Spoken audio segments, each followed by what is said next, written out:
A bunch of people came together with one wild idea: scam billionaires by making them believe the world was ending. Yeah, with AI, fake data, and pure manipulation. And it's from the producers of Money Heist, so you already know. Chaos, betrayal, and mind games are guaranteed. This is Billionaire's Bunker, a roller coaster of greed, lies, and survival. Max never thought his first love would also be his biggest curse. One moment he's holding Anne's hand, the next, he's waking up in a nightmare. Because here's the thing, love stories don't always end with happily ever after. Sometimes they end with a crash. Literally, Max was drunk behind the wheel, Anne didn't make it, and his whole life went up in flames. Now he's in prison, and prison isn't kind to anyone, especially a rich kid who made a deadly mistake. For a while, he buys protection. But protection has an expiration date. Eventually, he realizes no one's coming to save him. So he decides to save himself. He stops feeling sorry, starts lifting weights, and tries to find some peace in this hellhole. The man who once killed someone now learns what it means to live. Then one morning, the guards call his name. Early release. Good behavior, they say.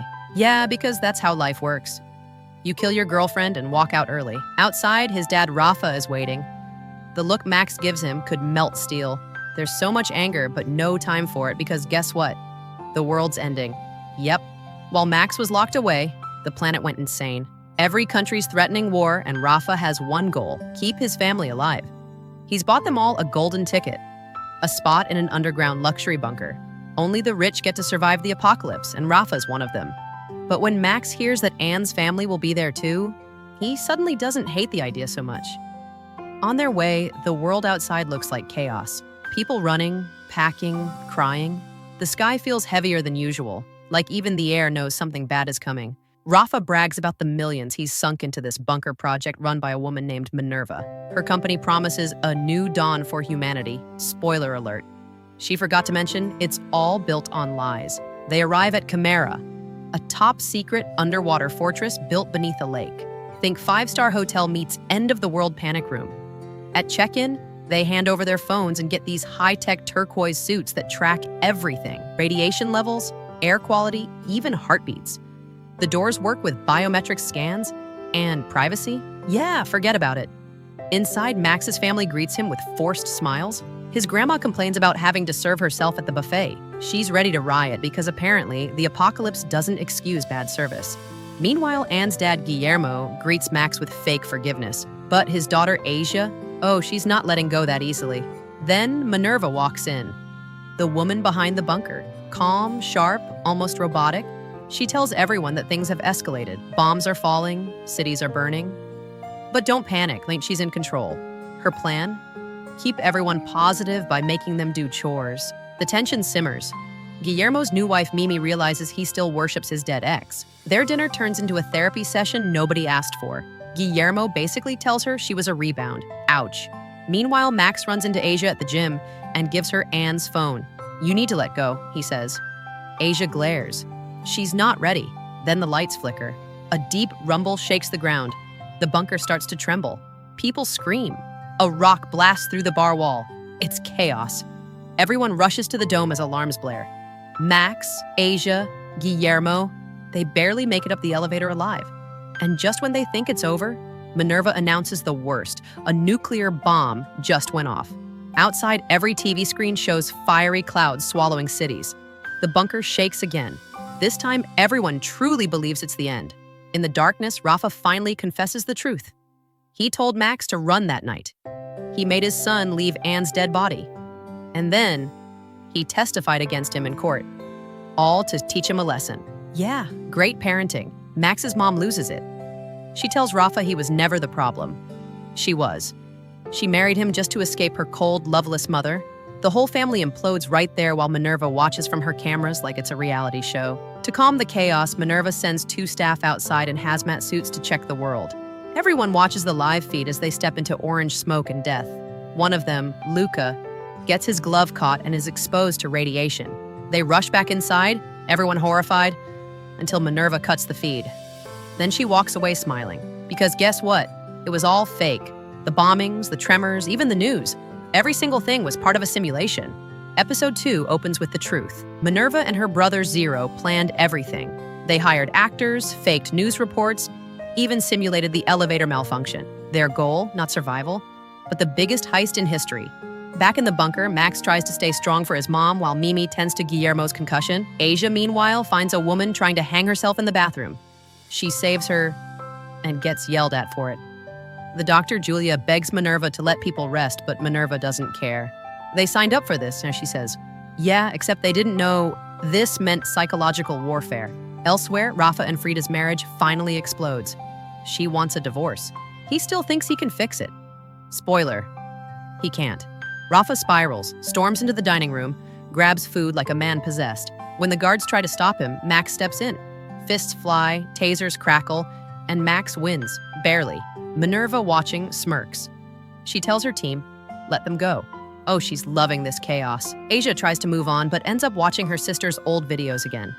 She finds one, a little too intimate. Yeah, that one. It leaves her flustered. Meanwhile, the guards start selecting people with AB negative blood, including Mimi.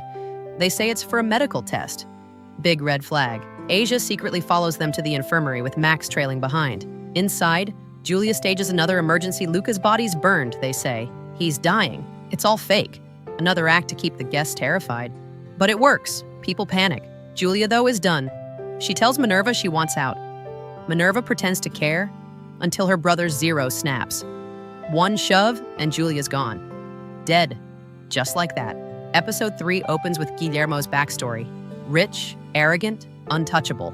Then we cut to Minerva again, giving a speech to her team about capitalism and control. You can't beat the system, she says, so you own it. And owning it apparently means kidnapping millionaires underground and stealing their fortunes while they think the world's ended. When Julia's body is found, Zero lies. He says she jumped. The others buy it. Minerva tells her team they're closer than ever to their goal. Meanwhile, Frida and her mom finally talk. Years of pain, resentment, gone in one night. At least someone's healing in this bunker. Max, on the other hand, keeps trying to connect with Asia. She shuts him down every time. The air between them could freeze fire. Then Roxanne, the bunker's creepy AI, calls everyone to the dome. Minerva announces Julia took her life and Luca died from radiation. She declares permanent lockdown. No one leaves. No one questions her. Oh, and Max better return the weapon he took within 10 minutes, or else. Tension skyrockets. Mimi's depressed, Guillermo's agitated, and Asia regrets throwing away Anne's phone. So she manipulates a staffer named Tirso to help her retrieve it. He falls for it. She gets the phone. Meanwhile, Guillermo and Mimi get busy again, and Minerva's watching. She's using the footage to train her AI to mimic the guests. Creepy doesn't even begin to cover it. Turns out before the guests arrived, Minerva had them record goodbye messages for loved ones. Except those recordings were actually training data for Roxanne, an AI that can imitate their voices and texts to keep their disappearance secret. So while the rich think they're hiding, Minerva's using their identities to drain their accounts. Then comes Rafa, still spiraling, still clinging to hope. Frida's mom, Victoria, develops a crush on Mimi, because apparently even the apocalypse can't kill awkward love triangles. But Minerva's patience is running out. Max still hasn't returned the weapon, so she sends Jaco, the guard he humiliated, to handle it. At the gym, Jaco charges in like a rabid bull. The fight is brutal. Blood flies. Max hits back harder than ever. Punch after punch until Jaco hits the floor. In a hidden room, Zero breaks down over Julia's death. Minerva forgives him, then tells him to bring up Julia's clone. Yep, clone. Julia was their first test subject. And now her consciousness lives inside Roxanne. Back in the gym, Max stands over Jaco's body, bleeding, shaking, furious. The earpiece falls out of Jaco's ear, buzzing with static. Asia walks in and freezes. She sees Max, covered in blood, standing over a corpse. The bunker feels colder, and somewhere deep inside Chimera, Minerva smiles. Because everything is going exactly according to plan. Jaco's bleeding out. The sirens wail through the bunker as he's rushed to the infirmary, and for a second, everyone forgets how rich or powerful they are. Because death smells the same for everyone, Max just stands there, staring at his own hands, wondering if he's killed another person. Asia moves in, calm but shaking inside, telling him he needs stitches. He barely hears her. The guilt is too loud. When she notices his shoulders popped out of place, she snaps it back in. Pain, shame, and confusion all crash at once. Inside the infirmary, chaos. Yako's heart flatlines. No Julia, no doctor. Just panic. They argue. Bring a doctor, go to a hospital. But both ideas mean exposing the bunker. Minerva swallows her pride and begs Asia to help. The girl hasn't even graduated, but she tries anyway, hands trembling as she fights to keep Yako alive. Meanwhile, in the control room, Luca tells Zero that Oswaldo won't stop calling. There's something urgent, something Guillermo has to hear.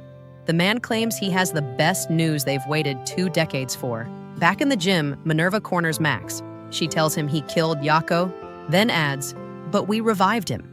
And to make sure he never forgets who's in charge, she zaps him with the taser she just took from him.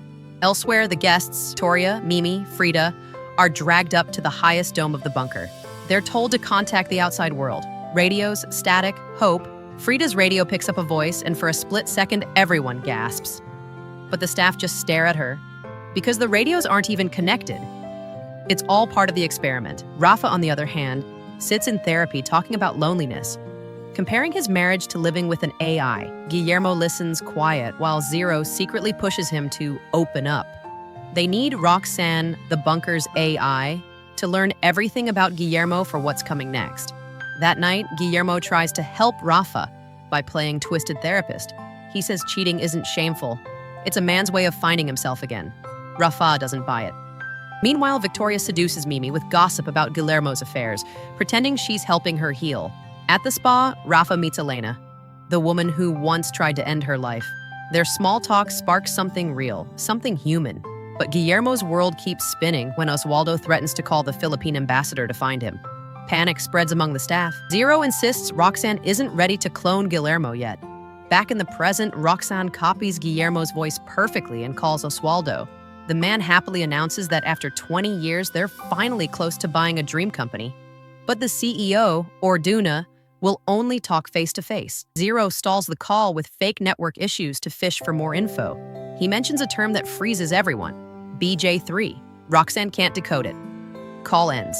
Suspicion begins. Later, Asia stitches Max's head. She's shaking, not from fear, but from attraction. She bolts, confused. When Max confronts her, she calls him a monster, but her eyes tell another story. The hatred is real. But so is the pull. Episode 5 shifts gears. Minerva's on edge, afraid the whole operation will crumble if they don't figure out what BJ3 means. Flashback time. A younger Minerva and little Zero, abandoned, surviving poverty together. Education was supposed to be their escape. But when Minerva built a high-speed train for the rich and got crumbs for it, she finally understood. The system's a rigged game. So she built her own, the bunker. Back in the present, Zero cracks it. BJ3 is no code, it's a horse. Anne's horse, Fiero, worth 40 million euros. Minerva contacts Oswaldo again through Roxanne pretending to be Guillermo. Oswaldo's surprised when Guillermo agrees to sell the horse, but he wants the safe code first. That's a problem, they don't have it. So they stall for 12 hours to find the passcode before Oswaldo calls again. To get it, Minerva uses Ingrid, the honey trap.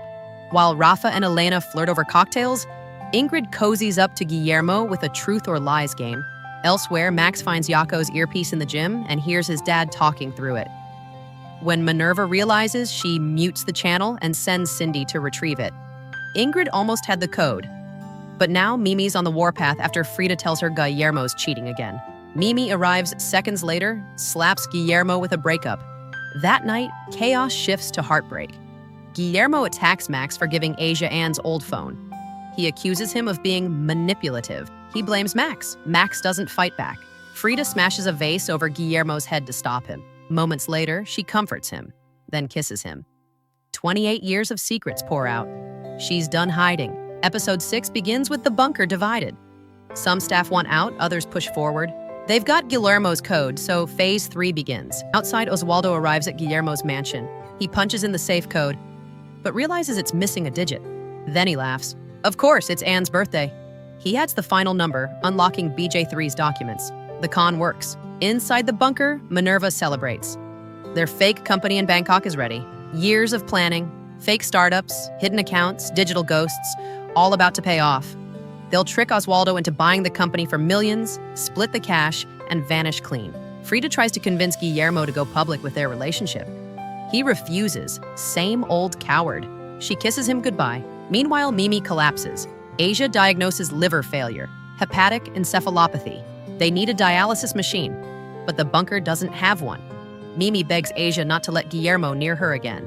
When Guillermo finds out, he rushes to the infirmary, but Asia blocks him at the door. She's protecting Mimi, and Guillermo can't stand it. He storms to the bar, drinks, then breaks down in front of Max, crying, terrified of losing another woman. The night ends quietly. Max goes to Asia with a look that says, "I have a plan." Max grabs Asia and pulls her into the bathroom. But wait, this isn't romance. He leans close, whispers for her to play along. He knows the staff are spying on them through those sleek bracelets everyone's been wearing. And guess what? He's right. Tirso is literally listening to every word. So Max starts flirting, but secretly flashes Asia some cards in his hands. And on those cards, his escape plan. He wants out of the bunker. He's seen a map on Minerva's desk, and apparently there's a hospital nearby with a dialysis machine. But the only way out? They'll have to shut down the entire security system. Asia's terrified. What if it kills everyone? But Max, being Max, convinces her anyway. They agree to fake a relationship so they can pull this off. Yeah, fake love in a death trap. What could possibly go wrong? And Oswaldo? He's halfway across the world. On a plane to Bangkok, getting tangled in Guillermo's business schemes. Guillermo keeps promising this company deal will make them both rich. But let's be honest, this guy couldn't tell loyalty from a lie. Meanwhile, Victoria's busy playing nurse from hell, forcing Antonio to give Mimi a morphine patch while Mimi spirals. And in another corner of the bunker, Frida's playing basketball with Guillermo. She wants to go public with their relationship. He says no. Ouch. She storms off, heartbroken, while Guillermo keeps pretending everything's fine. But the drama doesn't stop. Asia sneaks into Max's bunker later. They cover up Roxanne, the creepy AI camera system, and blast music to talk freely. Asia apologizes, and for a moment, it's actually sweet. Then Max shows her the emergency exit. If they can just short the system, they'll have a shot. And here's where it gets wild. Asia knows how to make a bomb. Yeah, a literal bomb. But before she can start, she gets distracted by Max's shirt and his bed. You know where that's going. Max and Asia finally shut down the entire system. Total blackout. Lights, cameras, everything dead. Guillermo's call with Oswaldo cuts mid-sentence. Oswaldo stares at the screen, confused, as one word flashes back at him. Roxanne. Episode 8 kicks off immediately, and it's chaos. Oswaldo's trying to call Guillermo, but nothing's working. Minerva and Zero are in panic mode, trying to restart the system while Max and Asia cover their tracks. They've timed it. Meanwhile, Guillermo sets another trap. He makes Oswaldo stay at a hotel, one that Minerva's already wired with cameras. Then he sets up a dinner meeting with Ingrid, a woman hired to seduce Oswaldo. And she does it perfectly, playing the role of a sweet broken girl with a dying mom. They drink, dance, and she keeps slipping him ecstasy until he can barely think straight. Next morning, Guillermo calls pretending to be his boss, ordering him to go buy the company immediately. No due diligence, no thinking, just buy it. And Oswaldo, sweating, drugged, desperate to prove himself, drops 900 million euros on a fake company. Meanwhile, underground, things are heating up. Literally. Jaco admits to Max that he slept with Frida. Max almost kills him on the spot. Asia uses the distraction to steal 2 earpieces from the security room. Smart move. When she returns, she finds Max broken. He's just learned that his own mother, Frida, is sleeping with Guillermo. Yeah, his mom. With his enemy. Max calls her selfish, storms off, and you can just feel his world collapse. They destroy their bracelets, fake a distraction, and Asia makes her bomb. She drugs Tirso, steals his uniform, and sneaks into the control room. Then, boom, they blow the system again. Max runs through the chaos, reaching the emergency stairs. Asia begs Max through the earpiece not to go. She tells him Mimi's dead. She confesses she loves him. But Max, he's too far gone. His mother's betrayal, his broken trust, it's all too much. Jaco catches up, ready to kill him, but Max keeps running, climbing toward the surface. Meanwhile, in the sky, Oswaldo's flying home when he sees something that freezes him. He checks Ingrid's fake social profile, and it vanishes. He realizes it. He's been scammed. He tells the pilot to turn around, rushes back to Bangkok, and finds the office empty. He calls Guillermo, but the voice on the other end sounds off. The call cuts. And before he can reach the police, Minerva's assassins, Ingrid and Luca, find him. They kill him, make it look like an accident. And finally, after everything, the lies, betrayals, and explosions, he reaches the elevator. The doors slide open. Light pours in. And that's where Billionaire's bunker ends.